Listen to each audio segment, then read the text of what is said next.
إن سعيكم لشتى فأما من أعطى واتقى وصدق بالحسنى فسنيسره لليسر.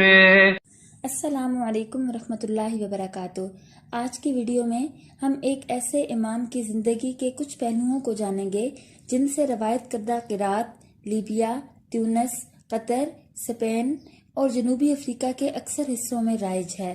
یہ امام یوں تو بہرے تھے، اگر ان کے کان کے پاس بجلی بھی کڑکتی یا باجا بجایا جاتا تو وہ اس کو سن نہ پاتے، لیکن ایک آواز ایسی تھی جس کو وہ بالکل صاف اور عمدہ سن سکتے تھے. یہ آواز تھی قرآن مجید کی تلاوت کی آواز. یہ قرآن مجید کا معجزہ اور آپ کی کرامت تھی. سبحان اللہ. ابن ابی حاتم کا بیان ہے کہ جب ان امام صاحب کے سامنے قرآن پاک پڑھا جاتا تو پڑھنے والوں کے ہونٹوں کی حرکت سے یہ معلوم کر لیتے تھے کہ قاری سے کہاں غلطی ہوئی ہے، پھر اس کی اصلاح فرماتے، حالانکہ وہ حصے سماعت سے محروم تھے. یہ امام ابو موسیٰ عیسیٰ بن مینا بن وردان مدنی ہیں. ان کا لقب قالون ہے. قالون رومی زبان میں خوبصورت، عمدہ اور پسندیدہ چیز کو کہتے ہیں.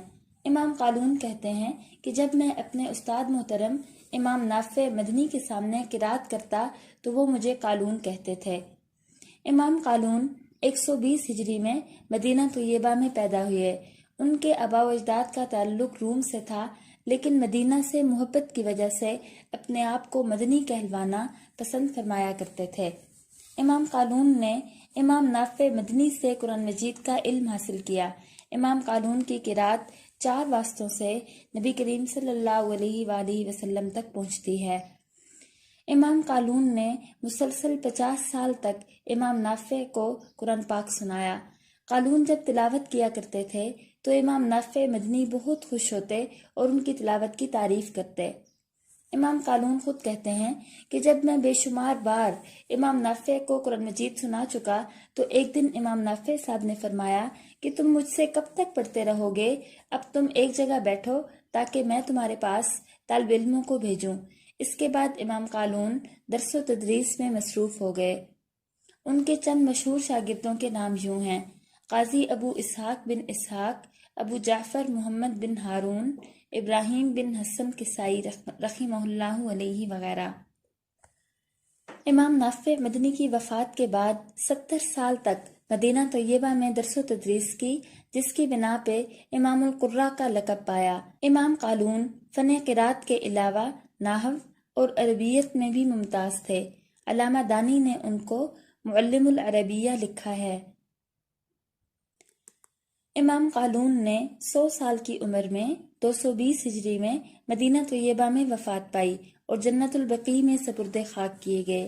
وہ جنت البقیع جس میں تقریباً 10,000 صحابہ رضی اللہ عنہم مجمعین مدفون ہیں، اور جس کے بارے میں نبی کریم صلی اللہ علیہ وآلہ وسلم سے ایک دعا ملتی ہے کہ اللہم اغفر لأہل بقیع الغرقد، کہ اے اللہ بقیع الغرقد کے اہل کی مغفرت فرما. آمین. اعوذ باللہ من الشیطان الرجیم. بسم اللہ الرحمن الرحیم. الحمد للہ رب العالمین. الرحمن الرحیم. ملک یوم الدین. ایاک نعبد و ایاک نستعین. اہدنا الصراط المستقیم. صراط الذین انعمت علیہم غیر المغضوب علیہم ولا الضالین.